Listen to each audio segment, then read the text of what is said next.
আলী কারামাল্লাহু ওয়াজহার পায়ের ভেতরে এক যুদ্ধে তীর ঢুকে গেল।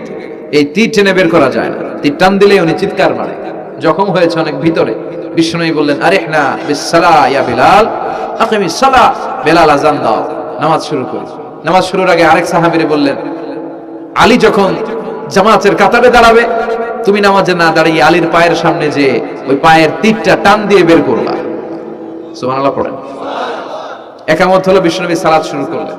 বিশ্বনবীর কথা অনুযায়ী ওই সাহাবী যে আলী কারামাল্লাহু ওয়াজহার পা থেকে টান দিয়ে তীরটা বের করে নিয়ে আসলেন, ফিনকি দিয়ে রক্ত বের হলো, জায়গাটা রক্তে সয়লা, কিন্তু সাইয়েদনা আলী কারামাল্লাহু ওয়াজহা টেরই পায় না।